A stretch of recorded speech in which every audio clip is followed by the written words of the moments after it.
Hi, this is Ron Jeffries. You're listening to the Agile Uprising podcast.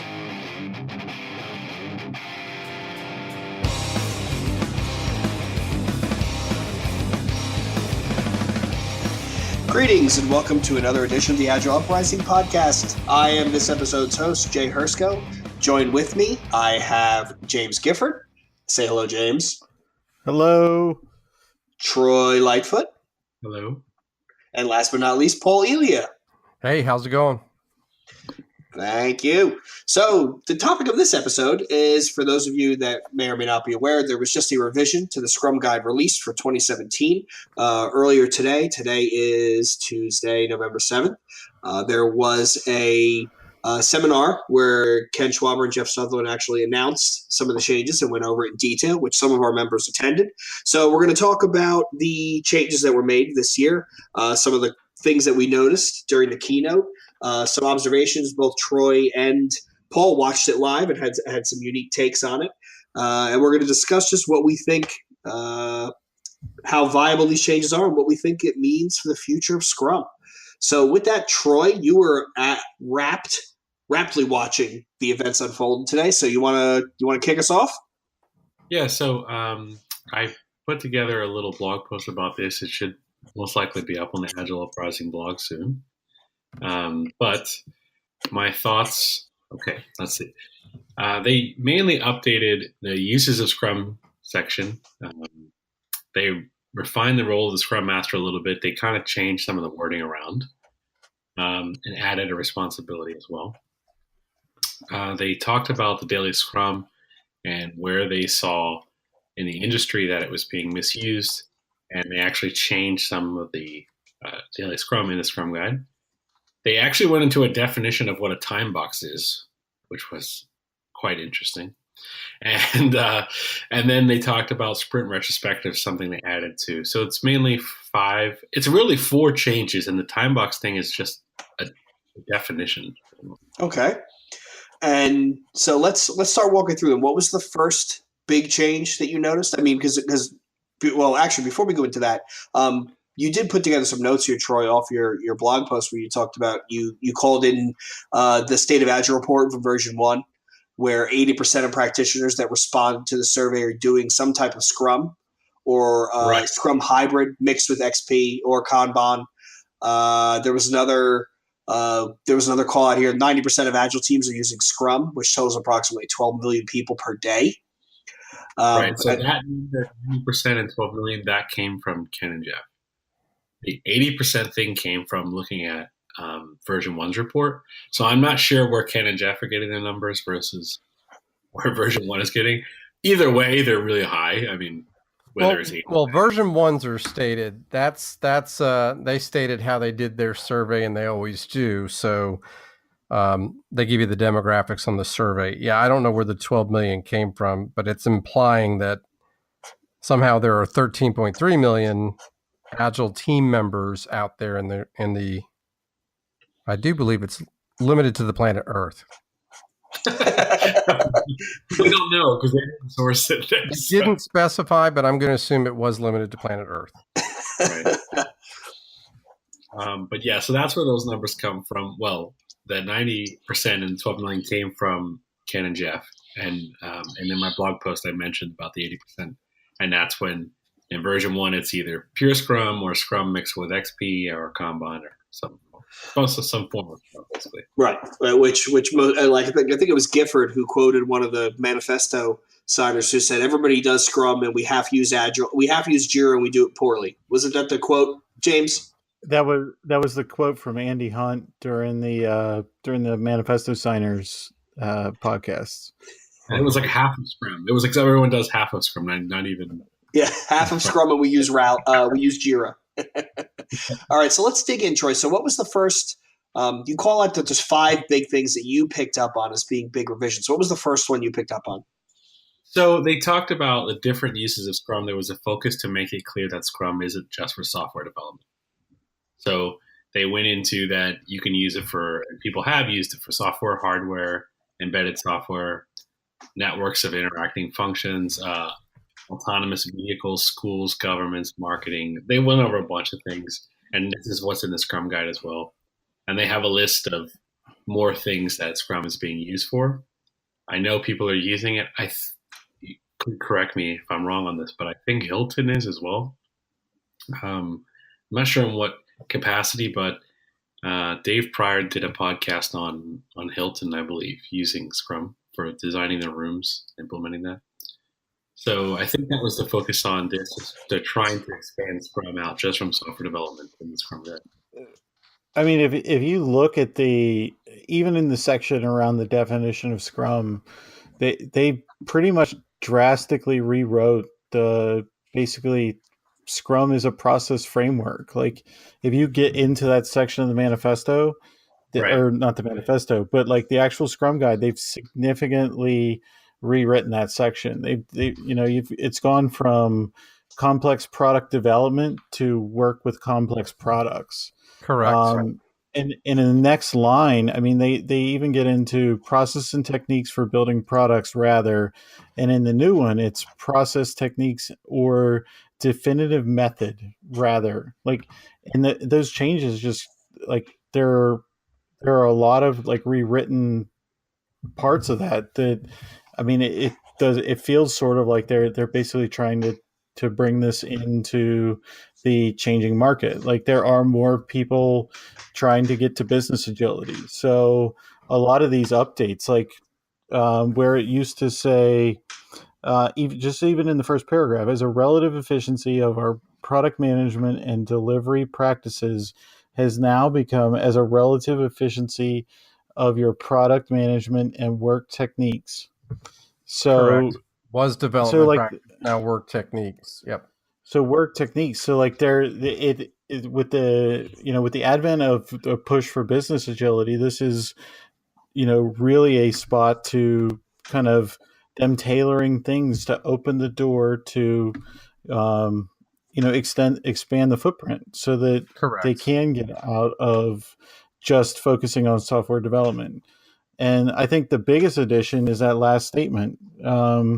So that you can continuously improve the product, the team, and the working environment. Right. They added continuously, and they extended it with the product, the team, and the working environment. Which I 100% agree with, and it probably should have. And for me as a practitioner, when I first started this, I didn't fully grasp that, but over time, since 2010 and being involved in this, I've learned that through a multitude of different voices, but it was never called out. So, for the current state of Agile, I think that is a good move in the right direction because it does call out that we are to continuously improve. Leaving it implied was probably, not so good, considering that most people haven't even read this darn thing. So, Paul, what are your thoughts on the changes to make the Scrum Guide more inclusionary to not just software engineering? Is it a marketing move? Is it a marketing ploy? Is it a try to extend reach? What do you think? Yeah. So I looked at the entire update as a what's in it for me, but for them. I do think it was an extension of the market. And to embrace, I also saw a lot of embracing of DevOps in here. And Ken even took a poke at DevOps during the presentation, which caused me to tweet. Probably not as nice as I could have. They're bringing in the continuously, and oh, by the way, you actually have to have working software. Let me say this first. Jeff, Ken, Dave, I get that they clearly get Agile. There's no doubt about it. And I've learned much from all of them. But what they also get and got better than anybody else in the past 17 years is marketing. And that's what this is. To me, this is marketing. This is a marketing move. This is expanding the market and catching up with what we're doing elsewhere. Fair enough. Troy, so the first big update we talked about was we just talked about the uses of Scrum, right? And how we're making it more more open to the market, and even it could be conceived as a marketing maneuver.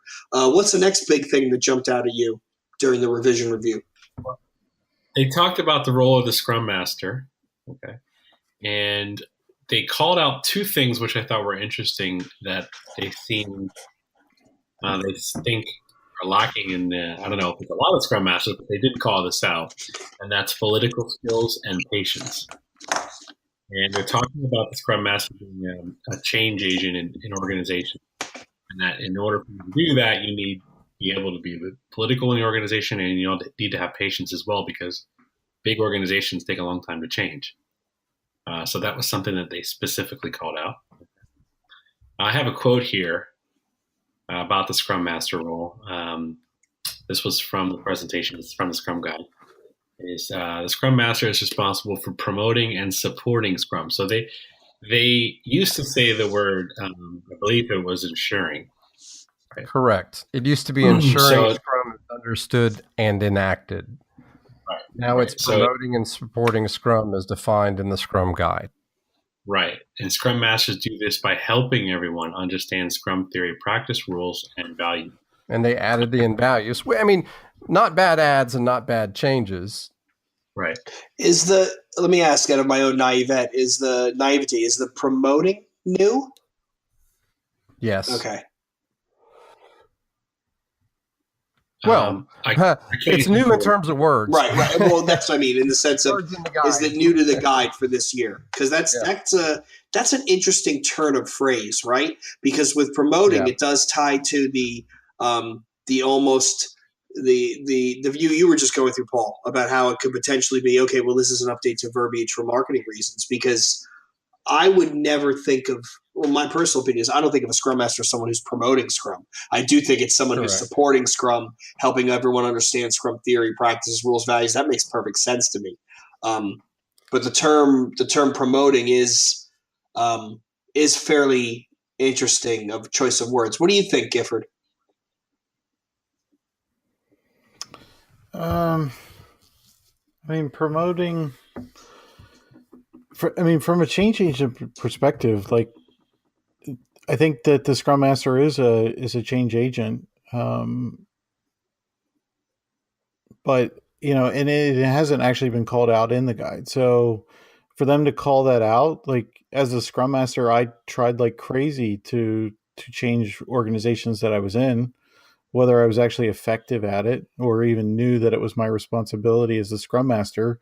I mean, from the training that I received, it was, I'm to focus on the team, on the master. I'm supposed to own this process that is dictated in this guide, and then try to influence the organization.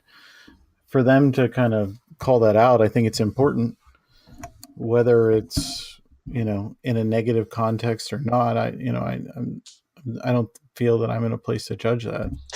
Well, I'm not saying negative. I want to be clear on that. This feels like a marketing move, and if you and Giff, I know you've done the same as me at this point. You've done an actual diff between the previous guide and the current guide. And Troy, you've done the same. I didn't do it like line by line like you guys are doing it, but go ahead. Well, I just want to be clear on what the changes were, and I mean, they're subtle. I do agree that the presentation that was given today, that you and I both witnessed live, was a faithful recap of the spirit behind the changes. Right. And then there are little things here and there that change the wording. I mean, one of the key things that we've jumped over so far, if we were going to go sequentially through the document, is they added architecture and operations to the definition of a team. And that, to me, is a clear respect for what DevOps is doing right now. And I'm going to keep touting DevOps. That's my jam right now.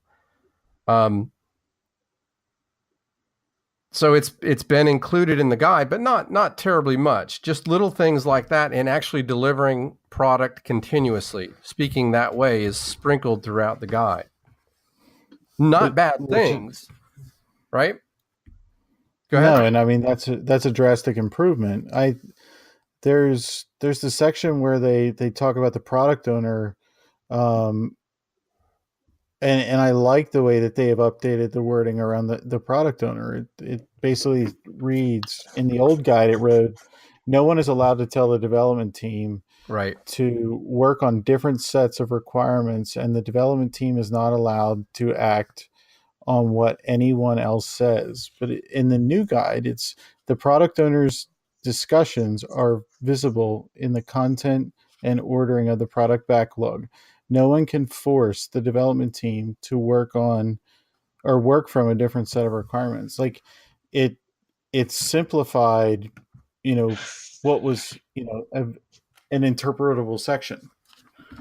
So there are some textual edits that make things clearer, and at the same time leave things for interpretation. But like from a product owner standpoint, if I look at that update, it's definitely more clear. It's more concise and what the role needs to actually be, and probably some of the challenges that we see with the product owner role today. So if you leave that in 2016, it was a little more wishy-washy.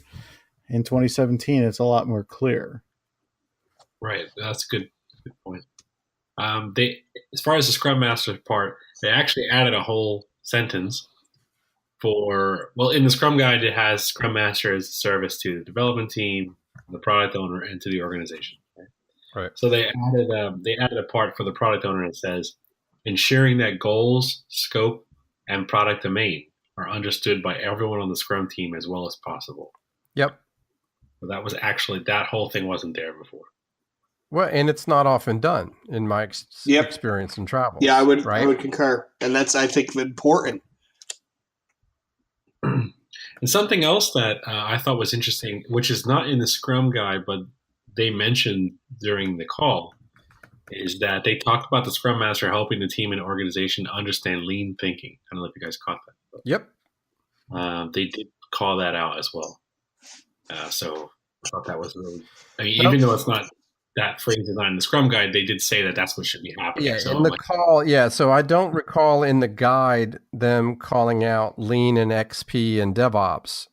But speaking in the presentation today, but here's the thing, most people are going to grab the guide and not have paid attention to the presentation.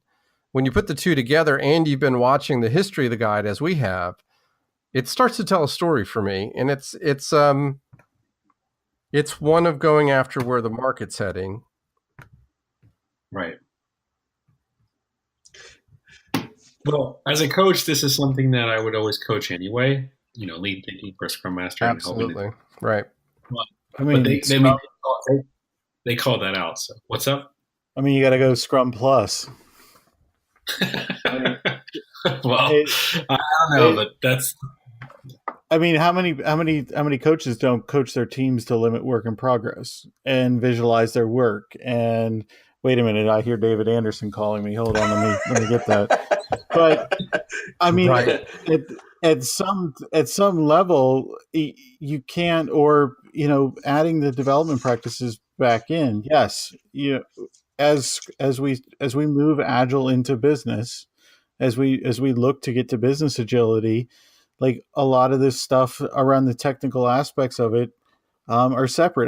There's been, I can't tell you how many podcasts have been on, like in recent time, even leading up to the event of the Scrum Guide being revised again this year, have talked about the original book with Beadle and Schwaber, and it actually talking about XP practices in there. Like the market is shifting away from just technology focus. So, we've evolved in 15 years. Now, has this Scrum Guide evolved in the manner that we've needed it to in its 22 years old now?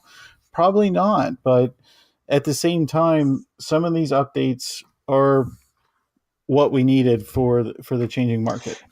And does it help Jeff and Ken be a little bit more marketable and expand the brand as kind of some of the marketing aspects of it? Absolutely. But I gotta cry bogus on something though. What they didn't change is what's really got me riled up. They're sticking to 1 month. And I know they say up to a month. Right. But give me a break. You're still, why would you not at least shrink the damn thing down to 2 weeks at this point? Right.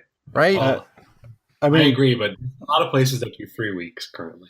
But that's I mean, too much. but I've run into clients where they can't make the investment in the test environment, and a month is perfect. And because of the way that the environments and the investment are, teams cannot deliver some of this ETL work that they want them to do in a month or less because of. And that's where in the video presentation, again, you won't see this in writing, but I'm not sure if it was Ken. Ken's the one that kept making the comments that kept getting me. It's not just for mainframes, was said. Troy, do you remember something to that effect? Yes. I don't remember exactly what he was talking about, but I do remember that. It's not just for mainframes. And it's like, yeah, I mean, that's the dig, is that if it's taking you a month, what kind of overhead do you have in your process? And is it just for this legacy technical debt mountain type stuff? Well, James, what do you think? I mean, but there are instances, and you guys are going to probably, I'm going to get a boulder drop on me like Wile E. Coyote here in a second. But there are times for some of the stuff that we're trying to do with customer experience and actually having a complete, yes, I can ship this thing right now. It is a potentially shippable increment at the end of this sprint. Is the customer experience fantastic? No. And there are times that when we do some customer experience mapping for some of the products we're delivering, a 6 week increment of actually shippable value is what we end up with, because that's what makes sense for our customer. Yes, we'll look at it every 2 weeks and provide feedback. But if I'm going to actually have something that's shippable, that's going to be good for the customer, and the experience is going to be good enough, I'm looking at 6 weeks. So yes, I can plan for 2 weeks and we can continuously deliver it. But for me to actually get a experience that my company or my product or the customers expect, I may actually have to deliver on a 6 weeks increment that would actually make sense. So yes, I am all for shorter feedback loops, but at times it kind of makes sense to do what's right for the experience and the customer. I kind of feel like I don't want to get too much. That's a rabbit hole that we could die in. That's okay. I think it's good to have an agile form out there that's less agile. So let's talk about the product owner, and we're sticking to the sole person responsible. In my travels, the product owner is a business analyst, maybe a project manager, that is collating requirements. They talk about the product owner as being someone who is empowered, knowledgeable, in touch with the marketplace, the voice of the customer, not using these exact words. But when you don't pick someone who's like that and then you follow the rest of the recipe, what do you get? It says specifically still, the product owner is one person, not a committee. Right. Right. And you compare that, for example, to friend of the show, Josh Karievsky, Modern Agile, where the team shares the ownership of the product. But here we're still sticking to the single wringable neck. Again, the words are slang from our travels, not written in the guide. Well, I mean that's their choice for the framework, but I would just question: are we saying if we don't hire the right people, then it's not going to succeed? Is that worse? No, but it does say somewhere in here the words to the effect of, if you don't do everything that's in this guide, you're not doing Scrum. So, Right. Well, that's true. right? But what I mean is, like, you mentioned that in your travels that they typically hire someone who's not fit for the role that the Scrum Guide. I think the role's a unicorn a little bit. For this person to be truly in touch with the marketplace and yet as highly available to the team as this guide implies, that's a tough nut to crack in a large setting.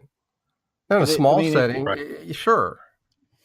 But right now at the place I'm working at, fortunately, it is a product company, and yes, we end up needing to get to a chief product owner role to satisfy some of the scaling aspects of it. But these people are actually taking input from people in the market, people from the teams, to help them make educated guesses or educated decisions around the direction of this product. So, I can align a little bit with Josh's thinking on that. Yes, the product owner is a sole person responsible for managing the product backlog. It doesn't say that there can be a lot of different people adding inputs in them and helping them steer them.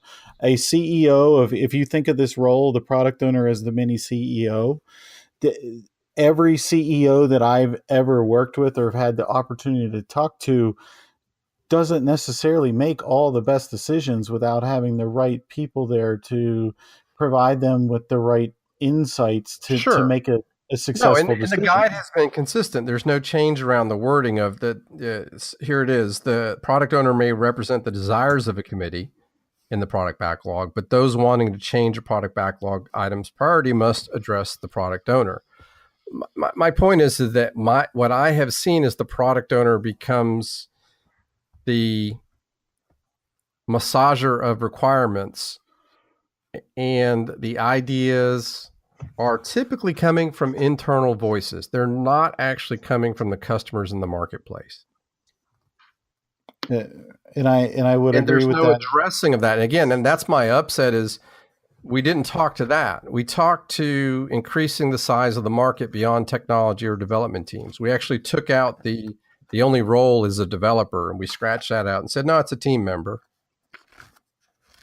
But we didn't attack the things in Scrum that I see allow organizations to run a command and control mini waterfall variation of Agile.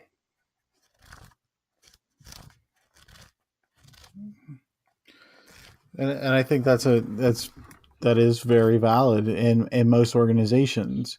But when I coach the product owner role, I treat them more in that vein of the product manager aspects of it, the traditional role where they're managing the product.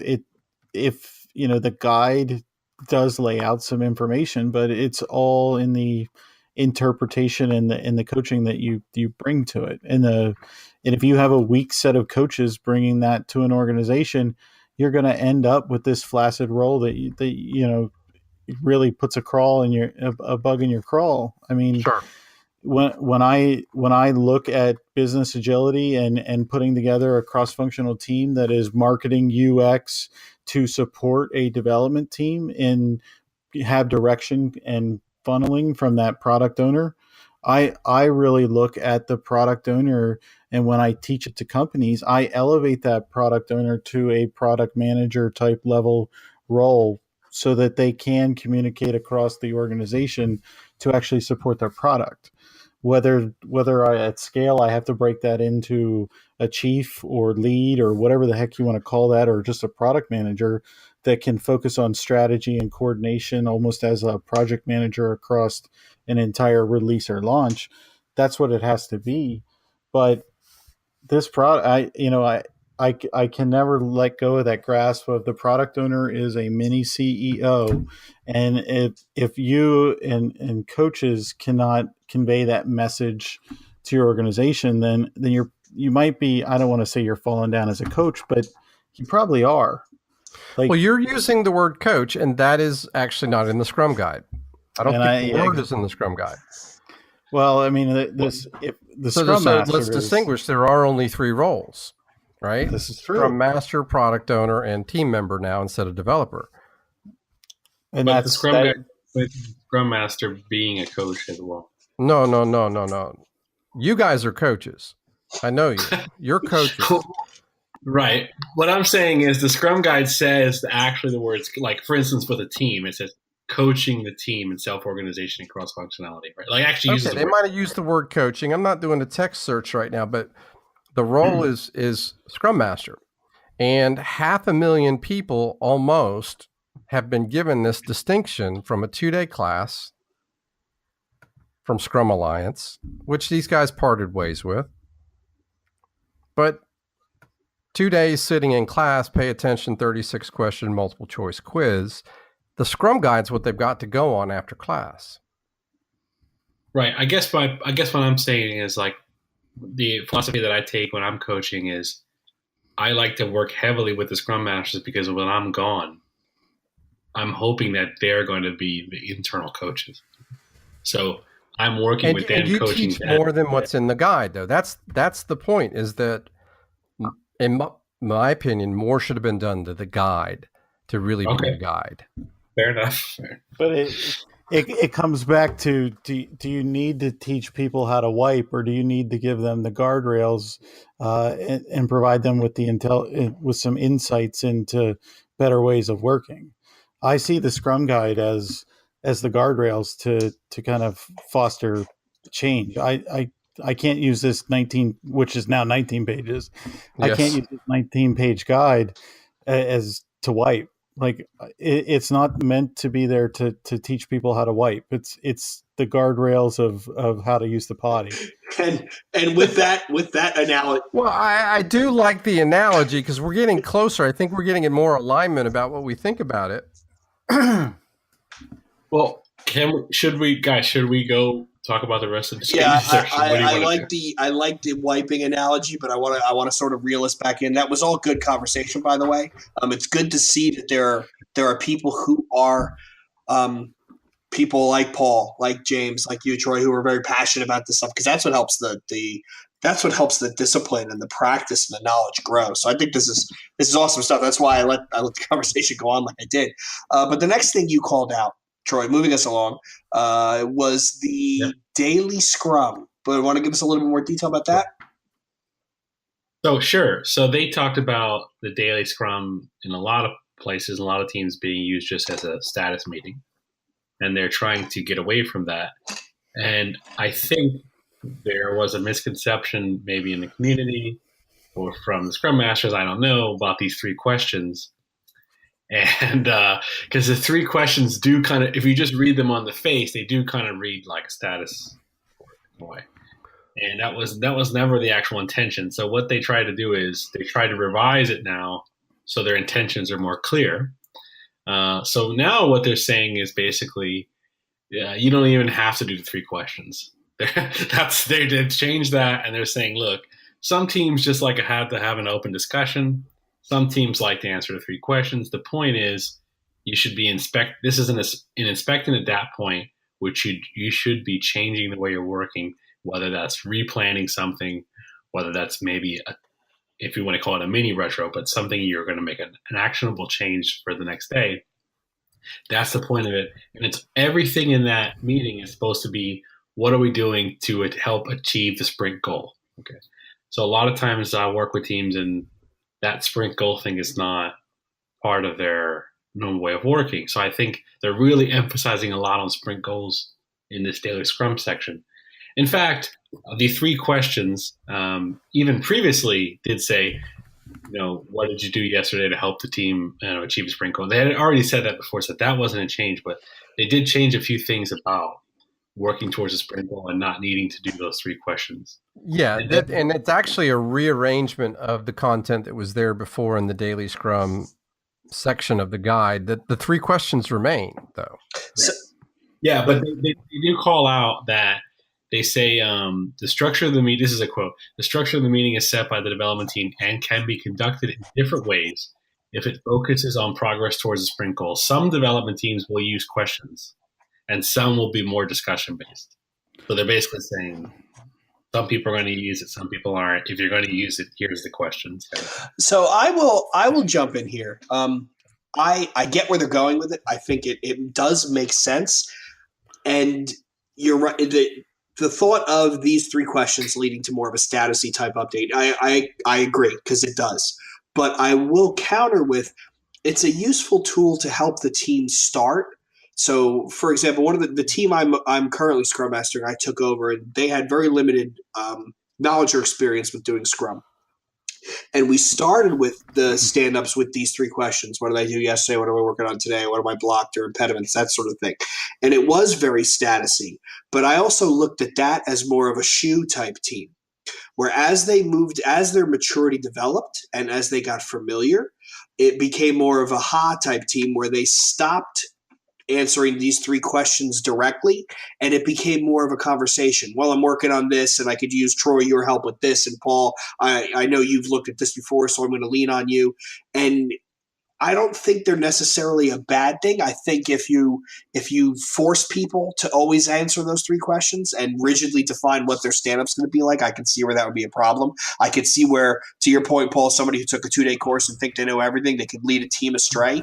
But I actually sort of like those 3 questions as a good learning point, as a launching pad to get teams familiar with it. And then from there, as you mature and evolve, you move away from the practice and get closer to the principle.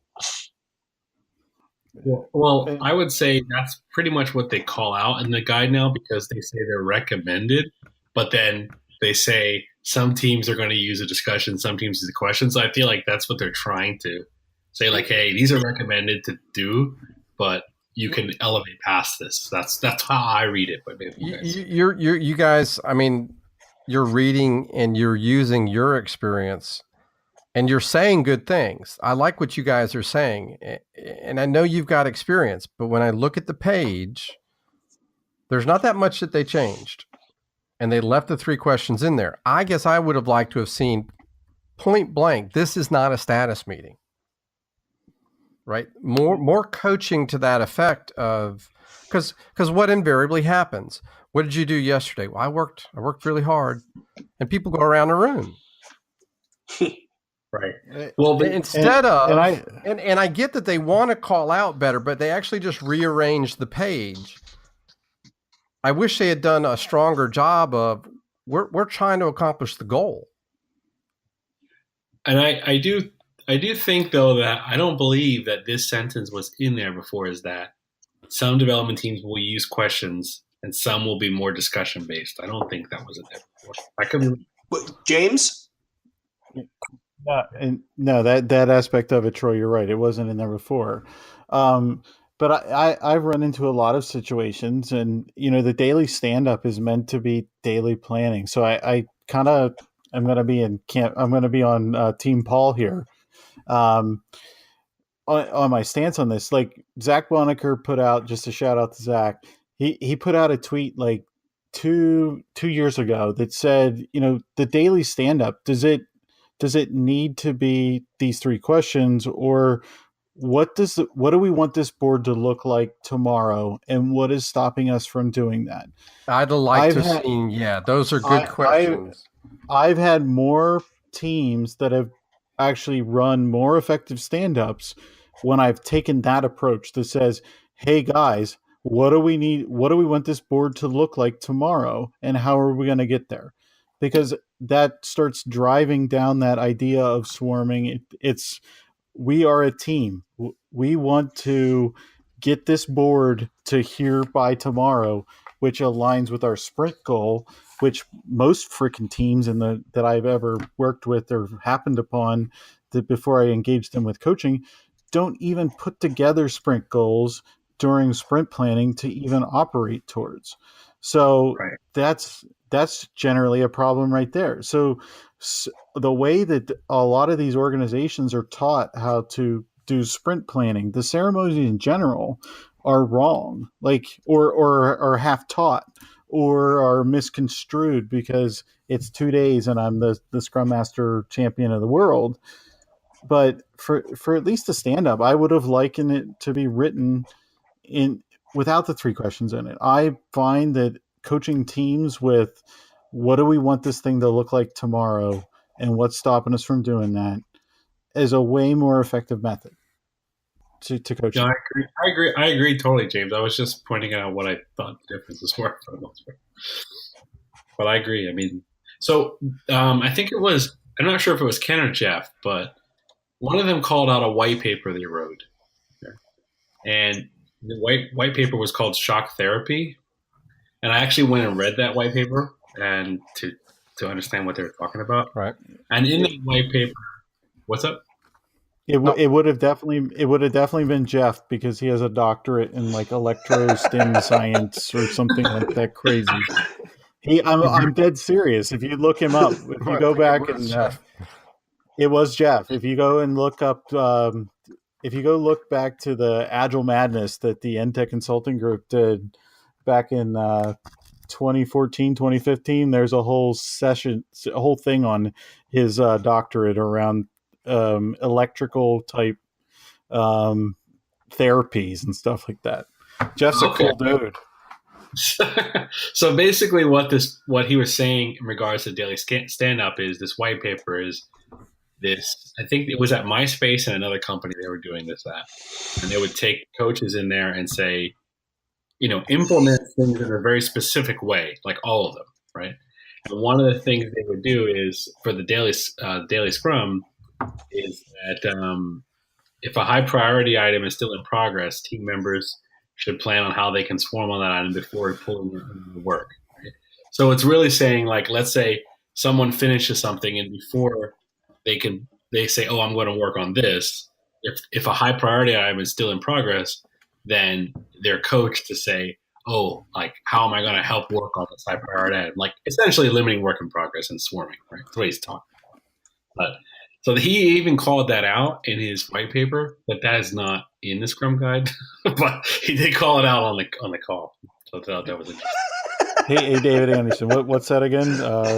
What's that thing you were talking about? Oh, classes of service. Okay, moving along from electroshock. Am I cutting somebody off? Paul, was that you? No, for change, I wasn't saying anything. I'm letting my blood pressure come back down. I'm feeling my pulse. So moving along from electroshock therapy, Troy, time boxes.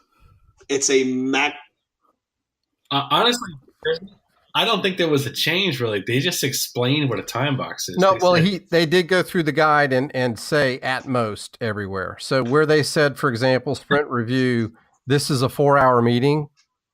Oh, it says this is at most a 4-hour meeting. And this is good, but this is, I mean, again, more color they provided in the webcast.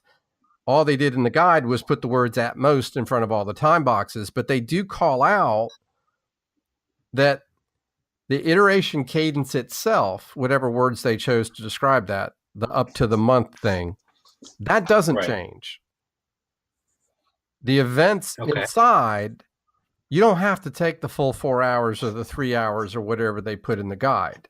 It's at most is what they verbally said, but all they did is change and put at most in front of all those time boxes.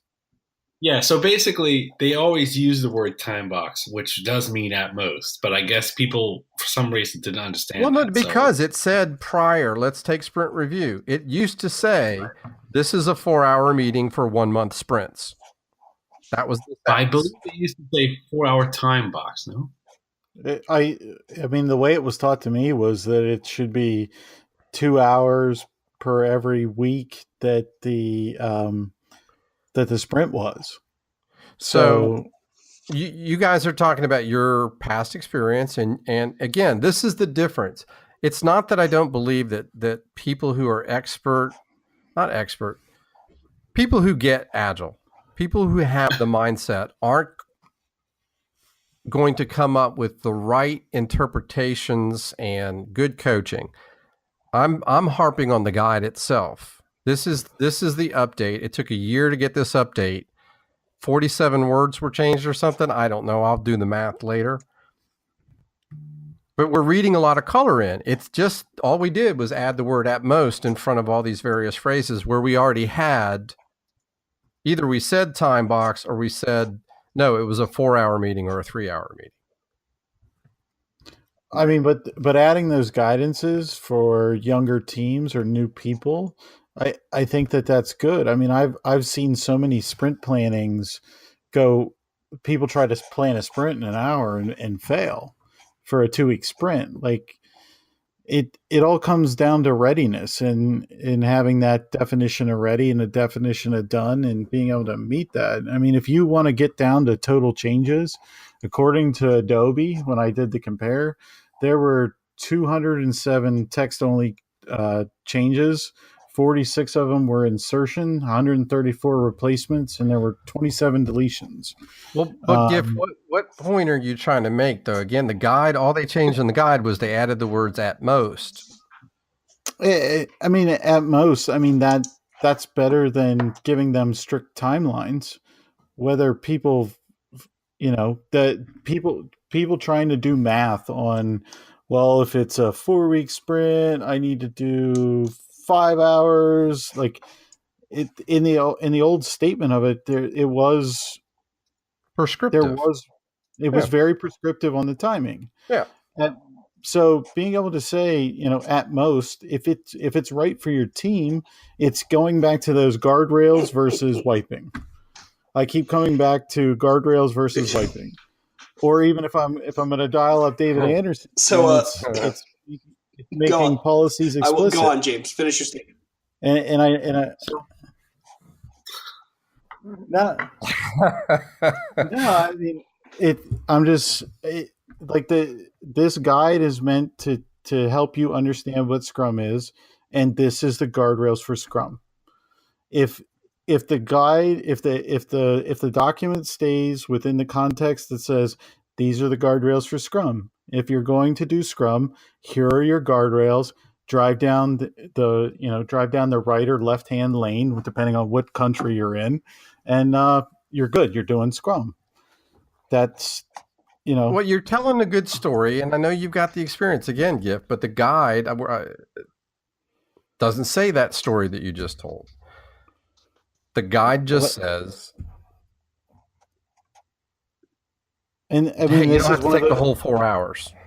Yeah, I mean, and that's one of those places where, it does stumble a bit, but that's where your Scrum Master, like that's the point of having a Scrum Master with experience that can coach the team. Say, for this team, a 2 hours of sprint planning because of their readiness is amazing. And that's all we need. So, go on, Troy. Go on. I said they did call out some examples. Can't remember if it was during this part or not, but they called out some examples from different companies like Amazon, teams that are doing continuous deployment. They probably won't need that whole time box to do some kind of planning. But he was saying teams that are working on old legacy systems, whether it's extremely complex and a lot of dependencies, that they probably will need that whole time. So they were pointing that out in the call. Yeah, but I mean, I've got a team right now that says they're doing continuous delivery and their planning is terrible. Like Right. it's a travesty to like what is laid out in the guide. So, Okay. I mean, I'm glad that they put in there that the comments about it being okay to ship continuously through the sprint. I can't tell you how many product owners that I've worked with that are like, well, no, it's not the end of the sprint. I can't sign off on this. And there is stuff that is done working. Customers can actually get value from it, like day 2 of the sprint. Why shouldn't we be pushing that? So for them to update some of that's good. Like it's pretty monumental. That goes beyond the time box business to, I think, the next point that Troy you made in your analysis, or is that just another point? Sorry, but there was a misconception. That was part of the misconceptions portion. That you could ship not just once per sprint. You could ship more often than that. Right, you can ship whenever you want. So, I mean, this is something that I run into coaching a lot. Is that my understanding of Scrum has always been the product owner accepts it, right? But you want to accept things as soon as possible, right? So you're not going to wait until the sprint review to accept things. Correct. You're going to accept things before the sprint review so you can right. get the right stakeholders to get your feedback. If you're doing it there, then how can you do that? So, but I do run, so that to me, if I accepted a new story on day 3, let's say, right? Day 3 of the sprint, give you an example. If we have continuous delivery and continuous deployment, if we're ready to go, there's nothing stopping. If I'm the product owner and I have final say on when something gets released or not, then nowhere in the guide does it say you can't do that. I think that's what they were trying to say. Right. So you guys just we went into misconceptions, right? And I know there's a couple things due to time we can't cover off, but there was a retrospective bullet here that I wanted to get to, but that's another conversation for another time. But there is a remark here, Troy, that I know this is something Paul's passionate about, so I think we should cover it, is the what about DevOps question. And Troy, I'll start with you. Can you give us a little bit more context about how DevOps came up in the conversation and what the answer to that unique scenario was? Well, I'll actually defer to Paul on this one because he seems very passionate about it. So. Paul, well, I mean, again, it doesn't come out in the guide. They don't use the word DevOps in the guide. What they did do is add the operations as an example of the talent you might have on a team. They added architects, ops, which is a good nod to a better definition than developer is the only role that we have. But it was in the webcast that he talked about DevOps. Oh, hell, we've been doing that the whole time. But again, I look to the guide as what's published. How many people are actually going to watch that webcast and be able to appreciate what they were saying versus the guide that is what you get in your back pocket. Whether you go to the 2-day Scrum Master course training, by the way, or not, you get this freely downloadable guide that could just very well get you in a ton of trouble if that's all you got. That's my gripe. That's my beef. So, I mean, that's the thing that the guide kind of falls down on, and shout out to Andy Hunt and Grows, but he calls out that the ability to have a continuous delivery pipeline or a way to continuously get software to an environment for your teams is being the entry level method to even beginning Agile. Yeah. It's table stakes. These are table stakes that you need to have. And is it, yes, in that video, it was loosey-goosey kind of, I mean, they actually gave a nod to it. But if I'm using this as going back to Paul's marketing pitch kind of concept there, you're going to leave that out because I'm trying to market this guide to a broader audience because of the shifting market. And we're losing that technology aspects of it. And going back to my earlier, reference to the book with the Schwaber and Beadle wrote, XP was dead center in the middle of that book and talking about how the technical practices were so important. Yet over the evolution of time and the guide and the expansion of Agile, it needs to become a little more generic for the people that are running a cross-functional business team that want to run Scrum to, do marketing campaigns or whatever. Your guide, the guide is eventually going to probably be genericized to the point where Mike Beadle's going with Enterprise Scrum. And it's a genericized version of the roles and ceremonies that are agnostic of technology. And that's probably where that divide between Jeff and Ken kind of comes into play. And, if you look at the history, that's one of the reasons that they sort of diverged, because Ken still wants to focus predominantly on the development of software and Scrum for the advancement of delivering better quality software products. And Jeff is looking more at the world of Scrum for the masses. And so, not to derail us from the DevOps topic, and we'll navigate back there, but that's the essence that I see. Andy Hunt is very focused still on software development because that's what matters to him. And that's why Grows calls out explicitly that not in the literature and the PowerPoints and that you can get, it talks about being able to continuously deliver software to an environment as table stakes. Absolutely. Yep. No, and So I'm there. And rant so off. no, I'm not going to rant more on DevOps. I'm going to say, for me personally, I'm done with Scrum. I mean, it's as simple as that. It's for software.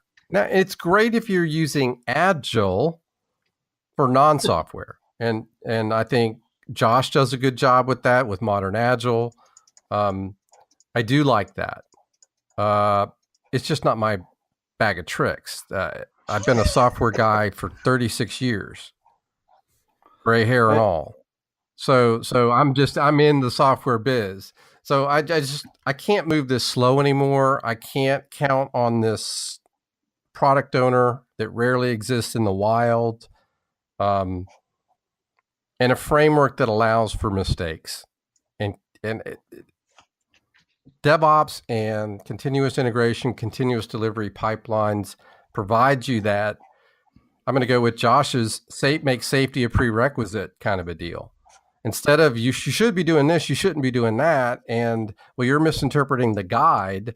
No, you just can't do it any other way than this. That's getting you, granted, when you got a ton of technical debt that you're moving over the wall, it's easier said than none. If you got greenfield, you're in great shape. Start with those things and get rocking and rolling. Rarely, this is one of those episodes where I didn't talk much. I did a lot of listening. I have a page of notes here. But I think this was really good conversation.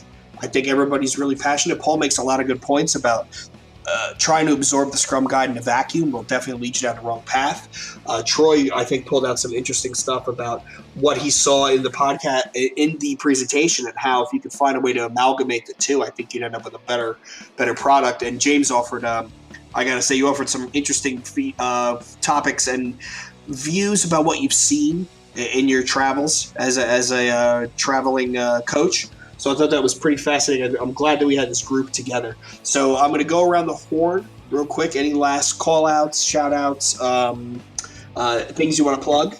Well, Danny, I just want to say one last thing real quick. We don't have to have a discussion about it. Just wanted to call it out before we ended it. There's only one last change, and that's basically that they're actually prescribing now for retrospectives that you at least have one item in the next sprint backlog, one continuous improvement item. That wasn't in there before. They didn't prescribe that. So that's the last thing. Just wanted to call that. I think we need to do a whole show on retrospectives because this is one of those things. I think it's almost as important, if not more important, than daily stand-up. But I don't want to belabor us. Anything you want to call out, Troy, aside from your upcoming blog post, this podcast? Well, check out this blog post coming on agileuprising.com on the blog. It'll be all about the Scrum Guide changes. And if you want to follow me on Twitter, it's at G4STroy. Thank you. Awesome. Thank you, Troy. James? So we've talked about this at a bunch of different podcasts, but I'm going to give a shout out to the FailCon and the great team of people, including Jay and myself and whoever else from the Uprising that wants to get involved. So we're looking at dates in either April or March to launch a Failing with Agile conference. So, hey, if you're struggling with this guide and you've failed with Agile, you should probably come to this event, and we're going to talk about how we failed and how we learned and grew from those incidents. If you want to stay in touch with me online, you can follow me at Scrumando on Twitter. You can read my blog at scrumando.com, and as always, you can find me on the coalition again at Scrumando. So just thanks for tuning in, and big shout out to all of our listeners. Thank you, James. Paul? One last dig on the guide. The word estimate was added to the product backlog section. Conversation for another day. But if an estimate is part of a product backlog item and you don't do everything in the guide, you're not doing Scrum. You can find me at paulelia.net and hanging around with these guys here, sometimes agreeing though. Jay, how about you? Back around to you.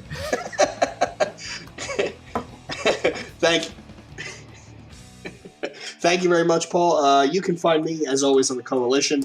You can find me on Twitter at Backdoor Agile. And thanks again to all of our listeners. We really appreciate it. Again, I hate to keep giving this plug, but if you like what you hear, please rate us in iTunes because it does help us show up higher in the search when someone's looking for Agile podcasts. I'd like to thank Paul, Troy, and James for their time this evening. And on behalf of all of us, thank you again, listeners, and we will speak again soon. Thank you. Take care.